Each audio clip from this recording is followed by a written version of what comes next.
পিতা পুত্র পবিত্র আত্মার নামে আমিন। প্রযুক্তিকে ভালো উদ্দেশ্যে ব্যবহার করো, কিন্তু তার দাস হয়েও না।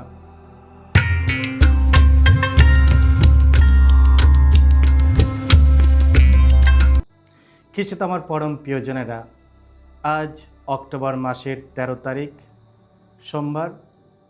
আর আজকে ডেলি মান্না ঈশ্বরের বাণী প্রতিদিন নেওয়া হয়েছে লূক রচিত মঙ্গল সমাচার থেকে 11 অধ্যায় 29 থেকে 32 পদ। এসো ভক্তিভাবে আজকের বাণীটি শুনি। একদিন যিশুর চারিপাশে বহু লোকের ভিড় জমছিল। তিনি তখন বলে উঠলেন, কি অসৎ এই প্রজন্মের লোকেরা! তারা কিনা অলৌকিক নিদর্শন দেখতে চায়, কিন্তু জোনার সেই নিদর্শন ছাড়া তাদের তো আর কোনো অলৌকিক নিদর্শনই দেখানো হবে না।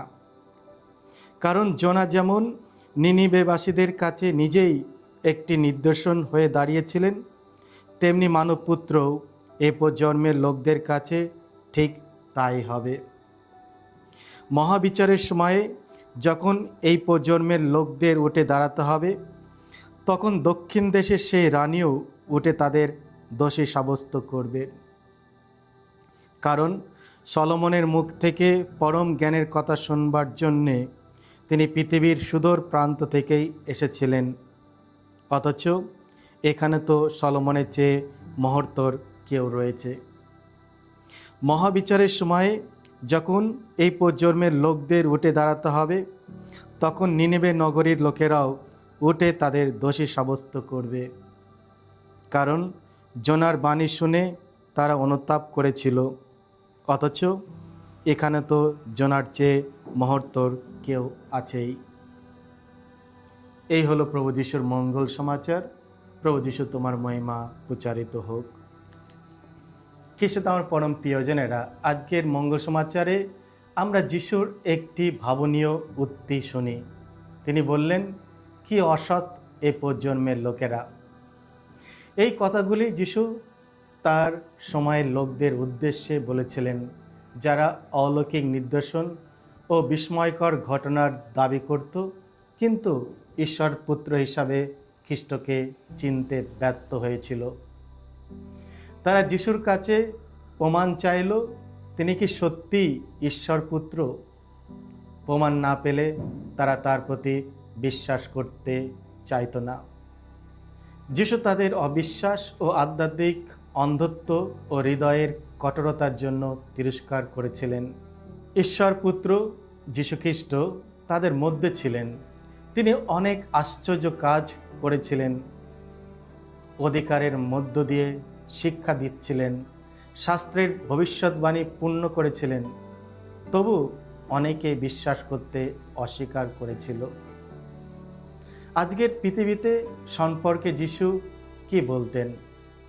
আমাদের যুগের মানুষদের বিশ্বাস ও ভক্তি দেখে তিনি কি বলবেন? আমাদের পৃথিবীতে প্রযুক্তিতে আসক্ত মানুষের প্রতি তার প্রতিক্রিয়া কি হতো? একটু ভাববার বিষয়। যিশু এমন এক যুগে বাস করতেন যেখানে প্রযুক্তি ছিল না, তবু তিনি ভালোভাবেই জানতেন মানুষ কত সহজে পার্থিব বিষয়ে দ্বারা মনোযোগ হারায়। আমাদের এই প্রজন্ম ইতিহাসের যে কোনো সময়ের চেয়ে বেশি বিক্ষিপ্ত। আমরা 24 ঘন্টা সামাজিক যোগাযোগ মাধ্যমের আক্রমণের মধ্যে বাস করছি। খ্রিস্ট আমার পরম প্রিয়জনেরা, আমরা এমন এক সময়ের বাস করছি যেখানে প্রযুক্তি আমাদের হাতেই মুঠোই। মোবাইল ফোন, সোশ্যাল মিডিয়া, বিনোদন আর অসীম তথ্য প্রবাহ আমাদের মনোযোগের একটি বড় অংশ দখল করে আছে। সত্যি বলতে প্রযুক্তি খারাপ নয়, ভালোর জন্য ব্যবহার হতে পারে। যেমন সংযোগ ও তথ্য বিনিময়, জ্ঞান অর্জনের জন্য এটি একটি মূল্যবান মাধ্যম হতে পারে। তবু আমাদের মধ্যে অনেকেই এর দাসে পরিণত হয়েছে। প্রযুক্তি ব্যবহার করা, সামাজিক যোগাযোগ মাধ্যমে যুক্ত থাকা বা বিনোদনের মাধ্যমে বিশ্রাম নেওয়া পাপ নয়। কিন্তু যখন এই জিনিসগুলো আমাদের মনোযোগ সরিয়ে দেয় এবং প্রাকৃতিক পারিবারিক সম্পর্কের পথে বাধা সৃষ্টি করে, তখন এইগুলি আমাদের আধ্যাত্মিক জীবনের জন্য বিপজ্জনক হয়ে ওঠে। কিন্তু যিশু তার যুগের লোকদের স্পষ্টভাবে বলেছিলেন যে ওই যুগের লোকেরা দুষ্ট প্রজন্ম বা অসৎ প্রজন্ম। যিশু শুধু তার যুগের লোকদের দুষ্ট প্রজন্ম বা অসৎ প্রজন্ম বলেই থেমে যাননি। তিনি জোনার উদাহরণ স্মরণ করিয়ে দিয়েছিলেন যে জোনা কিভাবে নিনিবেবাসী লোকদের জন্য অনুতাপের চিহ্ন হয়েছিলেন। আজকের এই প্রজন্ম যারা সৃষ্টিকর্তার তুলনায় তাদের স্ক্রিনের সঙ্গে বেশি যুক্ত, তাদের উদ্দেশ্যে যিশু হয়তো বলবেন এটি একটি বিক্ষিপ্ত বা ধ্বংসের প্রজন্ম। তবে তিনি আমাদের শুধু নিন্দা করেই ছেড়ে দিতেন না, তিনি আমাদের মনে করিয়ে দিতেন আমরা যেন প্রযুক্তিকে ভালো উদ্দেশ্যে ব্যবহার করি, কিন্তু তার দাস যেন না হয়ে উঠি। তিনি আমাদের এই বিভ্রান্তিকর বিষয়গুলিকে আমাদের আধ্যাত্মিক স্বাস্থ্যের জন্য গুরুতর হুমকি হিসাবে চিহ্নিত করতেন। তিনি আমাদের আহ্বান করতেন সময়ের ওপর নিয়ন্ত্রণ নিতে, জীবনের অগ্রসর ও প্রগতির ওপর সঠিক মূল্যায়ন স্থির করতে এবং প্রতিটি বিষয়কে তার যথাযথ স্থান দিতে। তুমি কি সতর্কবার্তার প্রতি মনোযোগ দাও? অনেক দুর্ঘটনা এড়ানো যেত যদি মানুষ সতর্কবার্তাগুলিকে গুরুত্ব দিত।